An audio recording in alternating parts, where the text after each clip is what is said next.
Bonjour, je suis Olivier Clémence et tu écoutes Réussir mon e-commerce. Réussir mon e-commerce, c'est un podcast qui a pour mission d'aider les nouveaux e-commerçants et ceux qui sont déjà lancés à créer une entreprise rentable et bienveillante. Parce que je suis convaincu que ce sont les entreprises, quelle que soit leur taille, qui ont le pouvoir d'améliorer le monde dans lequel nous vivons. Dans ce podcast, je te partage des conseils, des astuces, des idées et des retours d'expérience pour t'aider à développer ton entreprise de manière respectueuse et élégante. Allez, c'est parti pour un nouvel épisode. Salut, j'espère que tu vas bien. Alors aujourd'hui, je voudrais te parler du mindset de l'entrepreneur à succès et finalement des différents mindsets qu'il faut avoir pour être un entrepreneur à succès. Pourquoi je me permets de te partager ça ? Pour plusieurs raisons. La première, c'est parce que dans les coachings que je fais, je constate quels sont les e-commerçants qui ont plus de succès que les autres et il y a des points communs entre eux en termes de mindset. Et je te partage aussi ça parce que c'est une discussion qu'on a eue dans le mastermind dans lequel je faisais partie il y a encore quelques semaines. Et en fait, on a constaté qu'il y avait là aussi des mindsets que les entrepreneurs à succès avaient tous et qui expliquent en partie leur succès. Évidemment, c'est pas la seule raison de leur succès, mais c'est ce qui va leur permettre de souvent prendre les bonnes décisions, de voir les choses différemment des autres entrepreneurs et de les amener vers leur succès. Et finalement, ce que j'ai constaté dans mes programmes de coaching et dans le mastermind dans lequel je faisais partie, j'ai constaté que c'était à peu près les mêmes états d'esprit, les mêmes façons de fonctionner. Donc, je pense que c'est intéressant que je te les partage pour que toi, tu vois peut-être là où tu as déjà cet état d'esprit, là où tu pourrais peut-être améliorer ton état d'esprit à ce niveau-là, ou du moins faire un switch, et du moins tester des choses pour voir ce que ça t'apporte en fait dans ton entreprise et dans ta vie en général. Alors la première chose, premier état d'esprit qu'il faut que tu essayes d'avoir si tu veux avoir du succès, c'est d'être 100% responsable de tes succès comme de tes échecs. Et c'est important de comprendre que c'est bien de tes succès et de tes échecs. Souvent on parle de il faut être responsable de ses échecs, de ses erreurs. Et on va en reparler juste après. Mais il faut aussi être responsable de tes succès. Pourquoi il faut être responsable de tes succès ? Parce que, et moi le premier, je suis plutôt une personne qui a tendance à ne pas trop m'attarder sur mes succès et m'attarder beaucoup plus sur mes échecs pour essayer de trouver les erreurs, etc. Mais c'est un état d'esprit qui est un peu focus sur le négatif, et ça on va en reparler, et qui du coup a tendance un peu à te miner en fait, de dire ok, là il y a une erreur, qu'est-ce que j'ai fait de mal, etc., etc. C'est très bien, il faut le faire, mais il faut le faire aussi quand tu as un succès. Là j'ai réussi, pourquoi j'ai réussi, c'est génial, et j'en suis 100% responsable de ce succès, parce que ça va te booster en termes d'énergie, et parce que aussi ça va te développer ta confiance en toi. Quand tu vas accumuler tous ces succès et que tu vas en prendre conscience, parce que le problème c'est qu'on accumule plein de succès mais qu'on oublie aussi vite qu'on les a reçus, quand tu vas accumuler tous ces succès et que tu vas être capable de les mémoriser, de t'en rappeler et de savoir que c'est grâce à toi que tu as ces succès, tu vas augmenter ta confiance en toi et tu seras plus sûr de toi quand tu vas prendre des décisions en fait. Et pourquoi évidemment il faut aussi être responsable de tes échecs ? Tout simplement parce que s'il n'y a pas de prise de responsabilité sur un échec, il n'y a pas moyen de corriger cet échec, il n'y a pas moyen d'apprendre de cet échec, et c'est valable pour toi comme pour toute ton équipe en fait. En fait, à partir du moment où dans ton équipe il y a un problème, il faut que quelqu'un prenne la responsabilité. Alors déjà, en tant que dirigeant, en tant que gérant de l'entreprise, tu es responsable parce qu'à un moment donné, c'est toi qui as mis ces personnes-là dans l'équipe. Donc, tu es déjà en partie responsable de cet échec. Mais après, il y a peut-être une personne dans ton équipe qui est responsable aussi, qui a fait quelque chose qu'il ne fallait pas. Et il faut que cette personne soit capable de prendre cette responsabilité. Ça ne veut pas dire qu'il y a une punition derrière, et d'ailleurs, c'est absolument pas comme ça que je te conseille de fonctionner. Mais on prend la responsabilité de l'échec et on essaie de comprendre pourquoi on a fait cette erreur, etc. Mais si personne prend la responsabilité, on peut pas comprendre l'erreur, on peut pas l'étudier et on peut pas s'améliorer et corriger le problème. Deuxième état d'esprit que je t'invite à avoir, c'est de te focus sur le positif. Toujours te concentrer sur le positif. Alors peut-être que tu connais la loi de l'attraction et c'est pas vraiment de ça dont je vais parler, mais je veux quand même le citer ici. La loi de l'attraction, je t'invite à chercher un petit peu sur internet, est un film qui s'appelle Le Secret, qui est complètement sur ce sujet. Et en fait, la loi d'attraction, c'est en gros, concentre-toi sur ce que tu veux et ça va venir. Bon, c'est un peu simplifié, et je suis pas forcément fan de cette loi d'attraction, je suis pas convaincu par cette loi d'attraction du tout, même si j'ai quand même constaté des fois ça avait l'air de fonctionner des fois quand même. Mais peu importe, j'ai envie de te dire, parce que qu'on y croit ou qu'on n'y croit pas, ça coûte pas plus cher en fait d'utiliser cette loi d'attraction, même si on n'y croit pas. Pourquoi ? Tout simplement parce que quand notre cerveau, il est fait pour se concentrer sur le négatif. Et c'est sans doute lié à notre histoire, quand on était des hommes préhistoriques et que le négatif était bien plus négatif qu'aujourd'hui, que tu te faisais courir après par un monstre, par un tigre, ou ce que tu veux, qu'aller te bouffer, eh bien là, vaut mieux se concentrer sur le négatif. Aujourd'hui, le négatif qu'on va avoir, c'est on va perdre une vente, on va notre chiffre d'affaires qui va baisser, etc. Bon, dans les médias, ça va pas nous tuer, on va pas finir dans le ventre d'un tigre, tu vois. Donc le négatif d'aujourd'hui, c'est plus tout le même, et je pense que notre cerveau, lui, n'a pas forcément évolué, et eh bien en fait, il est toujours autant concentré sur le négatif. Alors qu'on peut dépenser beaucoup plus d'énergie à se concentrer sur le positif, et quand tu te concentres sur le positif, tu vas avancer beaucoup plus vite, et tu vas surtout aussi avoir une façon d'être, un état d'esprit qui est beaucoup plus positif, tu vas être beaucoup plus heureux dans ce que tu fais, parce qu'il y a toujours, en fait, dans quoi que tu fasses, il y a toujours une partie négative, une partie positive en fait. Et si tu te concentres que sur le négatif, eh bien, tu mines ton moral, tu vas être moins énergique, tu vas avancer moins vite, etc. Si tu te focuses sur le positif, ça ne veut pas dire qu'il faut complètement exclure le négatif, mais on peut voir le négatif, essayer d'agir dessus rapidement et passer très rapidement au positif et se dire comment je peux en faire plus, comment je peux améliorer les choses et se féliciter aussi des résultats qu'on a obtenus. Ça revient à ce que je te disais aussi sur le 100% responsable des succès, c'est aussi se focus sur le positif.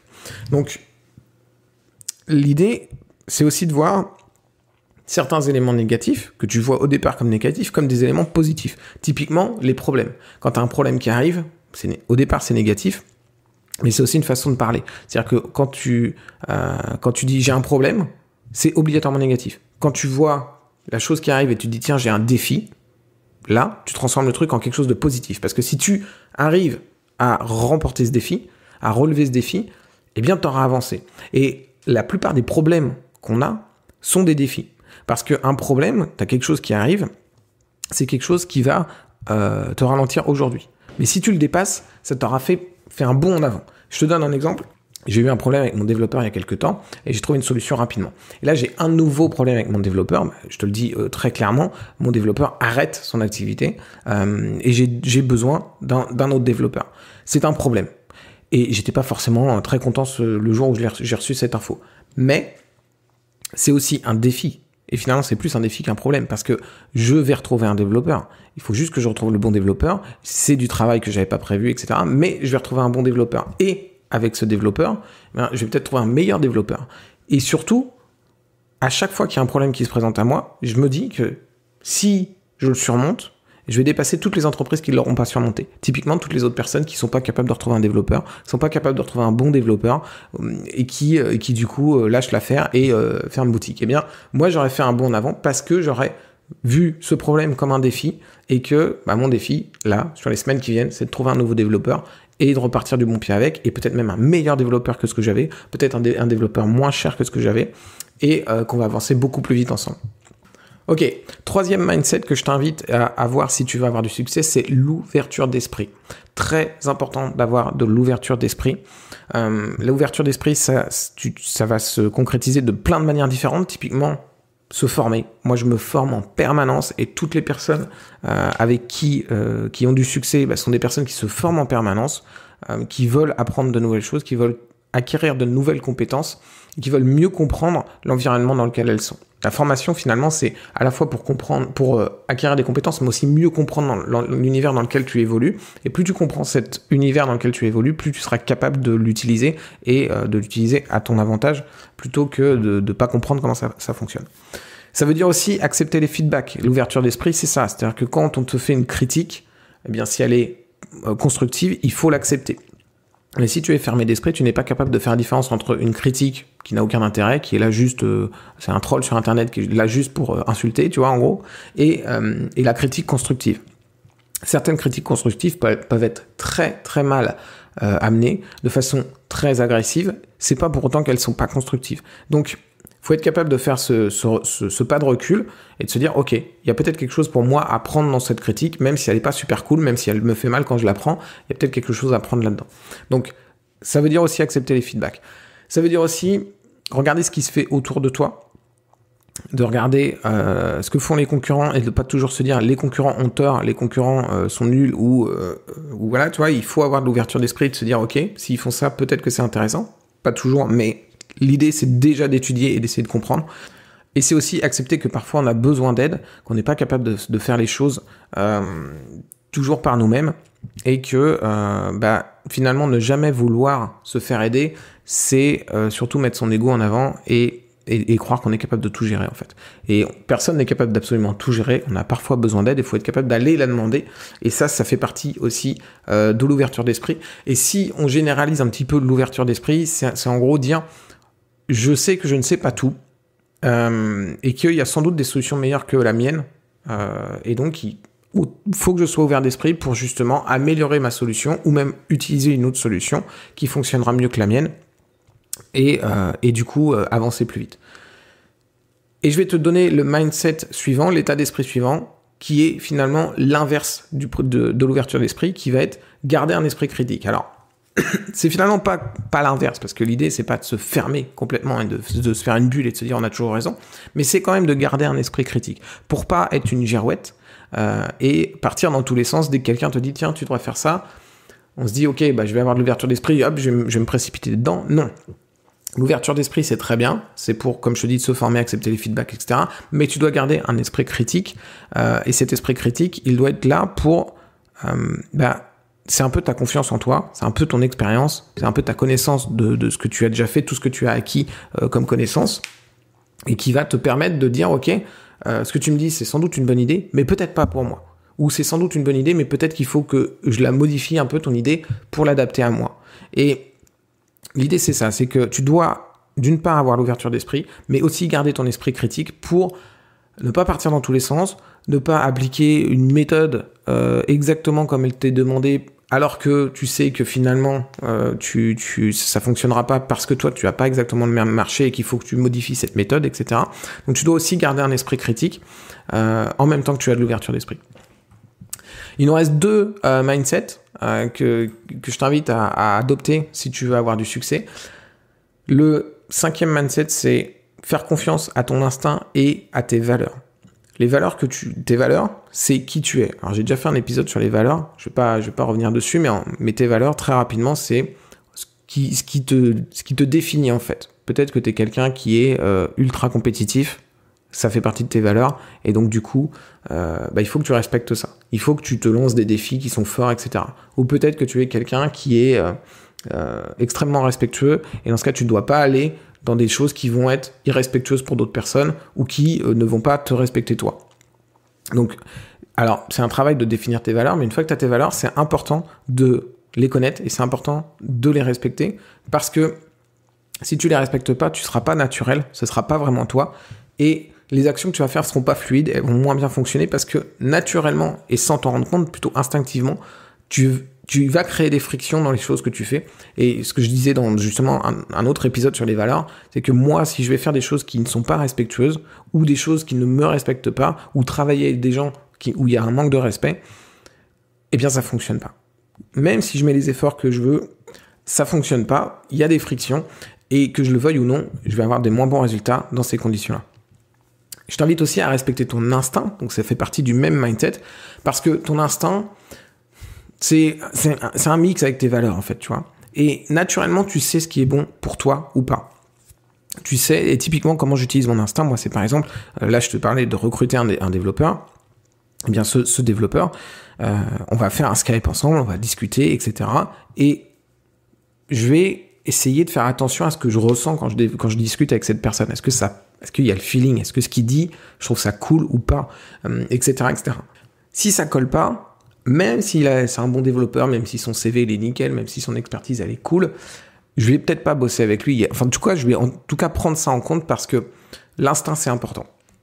C'est un peu de l'intelligence émotionnelle. Si tu veux regarder un peu ce que c'est l'intelligence émotionnelle sur Internet, suivre son instinct, c'est un peu faire preuve d'intelligence émotionnelle. Et par contre, il y a quelque chose qui est important. l'instinct, c'est pas forcément la première réflexion qu'on a. Souvent, la première réflexion qu'on a, ça va être par rapport à notre zone de confort. Comment je pourrais t'illustrer ça?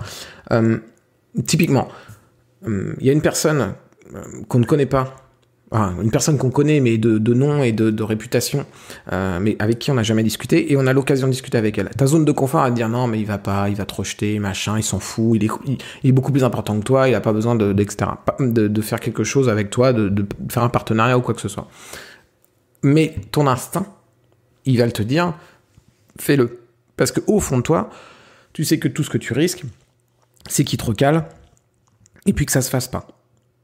Mais ta zone de confort, et finalement ton mental, va avoir tendance à te dire, n'y va pas, ça va pas le faire, il va te donner toutes les raisons possibles. Mais il te donne toutes les raisons possibles pour éviter ce moment désagréable de non, mais j'ai pas le temps de discuter avec vous, dégage, quoi.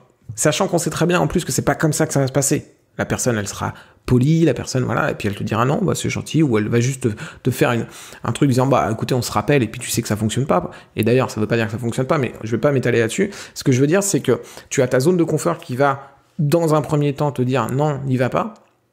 Mais par contre, ton instinct, au fond de toi, te dit si, tu sais très bien qu'il faut que tu y ailles, c'est intéressant pour toi. Et c'est ça qu'il faut que tu écoutes. Finalement, c'est peut-être la deuxième voix qui crie moins fort que la première, tu vois. Elle est souvent derrière, un peu plus reculée, mais finalement, on sait que c'est celle-là qu'il faut qu'on écoute. Bah, c'est ça, en fait. Écoute ton instinct, mais attention à ta zone de confort. La première réflexion qu'on a, c'est pas toujours notre instinct, c'est plutôt le truc qui nous permet de pas prendre de risques, en fait. Dernier mindset que je t'invite à avoir, c'est agir dans l'imperfection. Qu'est-ce que ça veut dire, agir dans l'imperfection? Eh ben, c'est tout simplement agir rapidement et faire une boucle, en fait, pour corriger nos actions. En gros, quand tu as quelque chose que tu veux mettre en place, tu n'attends pas 6 mois, tu n'attends pas 3 mois, ni 2 mois pour le lancer.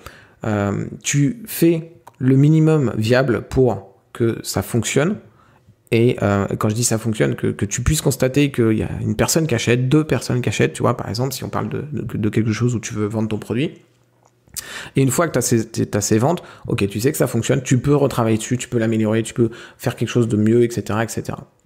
Si tu attends trop longtemps, tu vas passer 6 mois, tu vas procrastiner. Et en fait, le perfectionnisme, c'est un vrai défaut parce que c'est le meilleur moyen, encore une fois, de rester dans sa zone de confort. Parce que quand on fait quelque chose, il y a toujours une limite à un moment donné qui est dangereuse pour nous et qui va dire est-ce que ça fonctionne ou pas.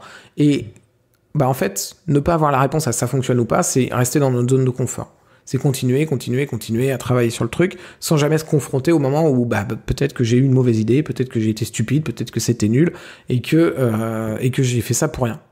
Mais l'idée, c'est justement d'arriver le plus vite possible à cette ligne qui nous dit ok, c'est une mauvaise idée ou c'était une bonne idée. Et une fois que tu sais ça, tu peux retravailler ce truc-là et le refaire. Typiquement, comment j'ai lancé ce podcast, et au moment où j'enregistre ce podcast, je ne sais toujours pas si c'est une bonne idée ce podcast, mais j'ai lancé ce podcast en me disant ok, j'ai plein de raisons pour lancer ce podcast, mais j'ai aussi des raisons pour que ça fonctionne pas. La seule façon de savoir si ça va fonctionner ou pas, c'est de le faire et de le faire pendant une certaine période pour voir l'évolution en termes d'écoute, etc. Eh bien, j'ai pas tergiversé indéfiniment en fait. J'ai pris mon micro, j'avais déjà un bon micro parce que je fais des vidéos. J'ai pris mon micro et j'ai enregistré un podcast. J'ai enregistré un podcast, et ensuite j'ai fait une liste d'idées et j'ai enregistré mon podcast tous les jours. Je me suis pas posé plus de questions et finalement mes questions, je vais me les poser dans plusieurs épisodes pour savoir, ok, comment ça évolue, est-ce que ça avance, c'est quoi les feedbacks que j'ai reçus et est-ce que ça vaut le coup que je continue parce que ça fonctionne, est-ce que ça vaut le coup que je continue parce que je n'ai pas encore assez d'infos et je veux voir si ça va fonctionner encore, donc je repars sur une série d'épisodes, ou est-ce que j'arrête parce que finalement ça fonctionne pas, ça donne pas les résultats que je veux. Mais au moins j'aurai une vraie réponse et j'aurais pas passé des mois et des mois à préparer pour avoir un son absolument magnifique, pour avoir 200 idées de podcasts, pour etc., etc. Donc le dernier mindset, c'est ça, tu dois agir rapidement, accepter que ce soit imparfait et que tu vas corriger, revenir dessus, agir à nouveau, recorriger, ainsi de suite, ainsi de suite. Voilà, je te résume rapidement les 6 états d'esprit que je t'ai cités aujourd'hui dans cet épisode et qui, à mon sens, vont vraiment t'aider à arriver vers le succès parce que je l'ai constaté auprès de plein d'entrepreneurs. Premier état d'esprit, c'est 100% responsable aussi bien de tes succès que de tes échecs. Deuxième état d'esprit, c'est te focuser sur le positif. Ça ne veut pas dire oublier le négatif, mais on a tendance à passer beaucoup de temps et beaucoup d'énergie sur le négatif, alors que le positif est tout aussi important, voire plus. Avoir de l'ouverture d'esprit et quatrième, donc le troisième c'est avoir une ouverture d'esprit et le quatrième c'est garder un esprit critique, donc ils vont vraiment les deux ensemble, ils vont vraiment de pair et c'est trouver un bon équilibre entre l'ouverture d'esprit et l'esprit critique. Cinquième, c'est faire confiance à ton instinct et à tes valeurs, parce que c'est ce qui te représente, et c'est aussi c'est de l'intelligence émotionnelle, donc ça va te permettre de prendre les bonnes décisions. Et enfin, agir dans l'imperfection pour ne pas tomber dans le perfectionnisme, procrastiner et se protéger. Tu dois agir rapidement, c'est comme ça que tu as les meilleures réponses. Voilà, si cet épisode t'a plu, n'hésite pas à lui laisser une note 5 étoiles, ça fait progresser le podcast et justement, c'est ce que je vais mesurer dans quelques épisodes pour vérifier un petit peu si ça fonctionne pas. Le but étant de savoir si je continue ou pas. Je te dis à très vite pour un prochain épisode. Ciao.